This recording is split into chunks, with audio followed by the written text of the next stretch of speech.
دنیا میں بھائی بڑے ہوں یا چھوٹے، بہنوں کا غرور ہوتے ہیں۔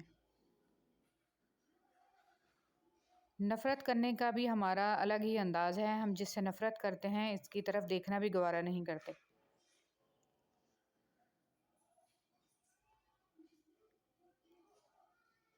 دو چیزیں بہت تکلیف دہ ہوتی ہیں، جس سے محبت ہو اس کے بغیر رہنا، اور جس سے نفرت ہو اس کے ساتھ رہنا۔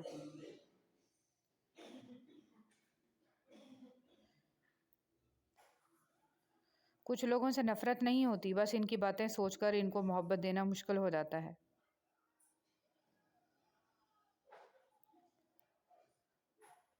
شکوہ نہیں، صبر کرنا سیکھ جاؤ، کیونکہ شکوے سے مشکلات بڑھ جاتی ہیں اور صبر سے مشکلات آسان ہو جاتی ہیں۔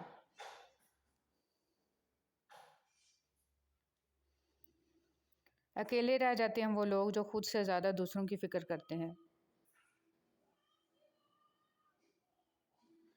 تنہا ہونا یہ نہیں ہوتا کہ آپ کے پاس کوئی نہیں ہے۔ تنہا ہونا دراصل یہ ہوتا ہے کہ سب آپ کے پاس ہیں لیکن آپ کا کوئی نہیں۔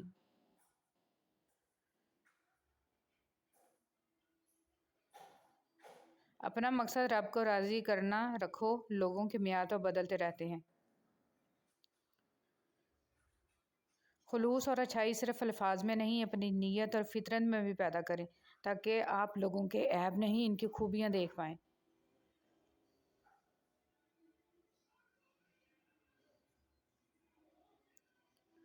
چومنے اور پوجنے میں فرق ہوتا ہے۔ رسول صلی اللہ علیہ وسلم نے اللہ کے گھر سے 360 بتوں کو نکال پھینکا جو پوجے جاتے تھے، اور ایک پتھر کو جما دیا جو چوما جاتا ہے۔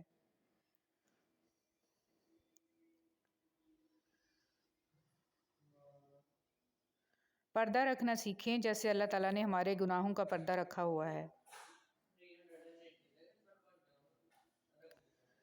رزق صرف روپیہ پیسہ نہیں ہوتا، بلکہ نیک اور محبت کرنے والی بیوی، ہنستے مسکراتے بچے اور خوشگوار فیملی بھی رزق ہے۔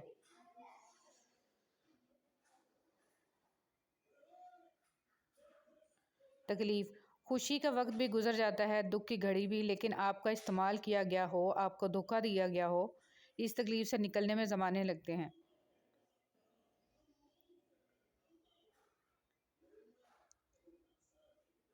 قرآن پاک صرف چومنے بند کر کے غلاف میں لپیٹ کر اونچی جگہ پر رکھنے کے لیے نہیں اتارا گیا، بلکہ قرآن پاک کھولنے، پڑھنے، سمجھ کر اس پر عمل کرنے اور اس کی روشنی دوسروں تک پہنچانے کے لیے اتارا گیا ہے۔